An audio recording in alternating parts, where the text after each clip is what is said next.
Hello, friends.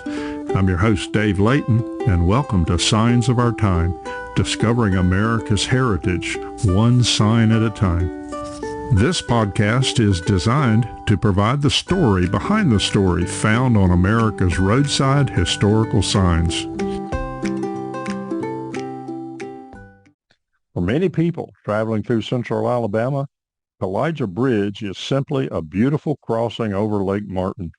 It has scenic views, sparkling water, and a familiar route for locals and visitors alike.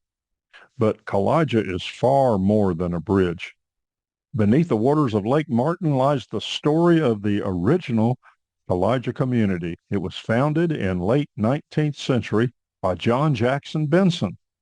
John was a former enslaved man who built one of Alabama's most remarkable African-American communities.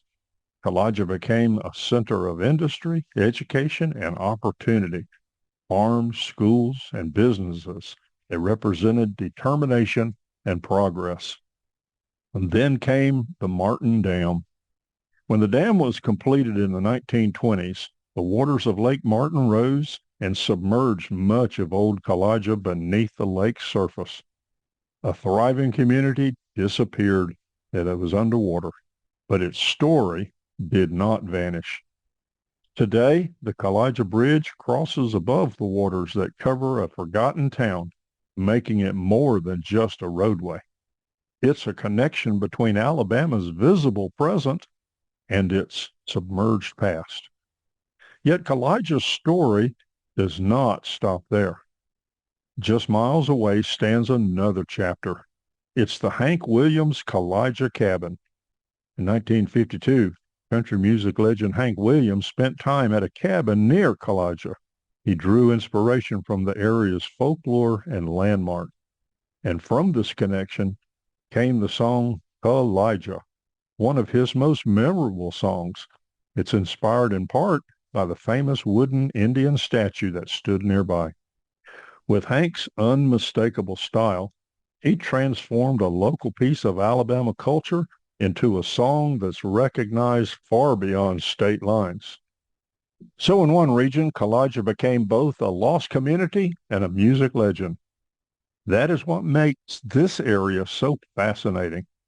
Kowaliga represents two very different but equally powerful stories, one beneath the water and one carried through song, one that speaks of a pioneering community erased by progress, and the other tells of creativity that turned local legend into national memory.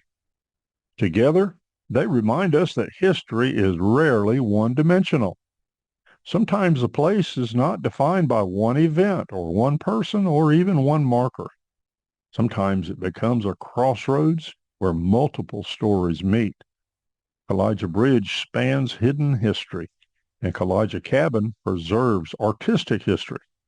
And both remind us that roads, lakes, and landmarks often hold far more than meets the eye. This is why historical markers matter. They invite us to slow down and long enough to ask, what happened here? Who lived here? What stories remain?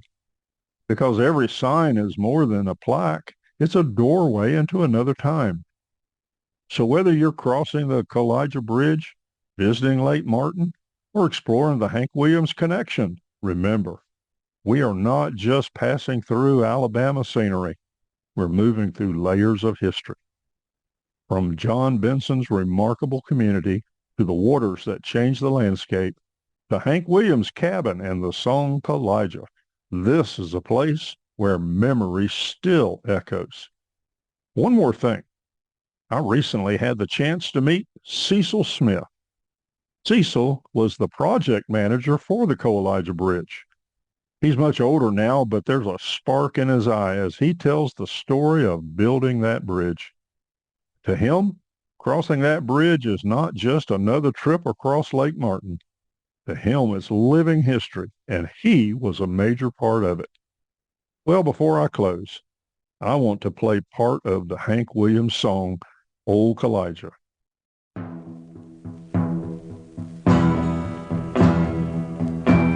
Kowaliga was a wooden Indian standing by the door. He fell in love with an Indian maid over in the antique store. Elijah just stood there and never let it show, so she could never answer yes or no. He always wore his Sunday feathers and held a tomahawk. The maiden wore her beads and braids and hoped someday he'd talk. Elijah, too stubborn to ever show a sign, because his heart was made of knotty pine. Oh, Elijah, he never got a kiss. Oh, Elijah, he don't know what he missed. Is it any wonder that his face is red? Elijah, that poor old wooden head. Well, friends, there you have it. Another story behind the story from America's historical signs and markers. I hope you enjoyed this episode. I invite you to subscribe and continue listening as we bring more episodes about the rich heritage of our great nation. I'm your host, Dave Layton, and thank you for listening and safe travels.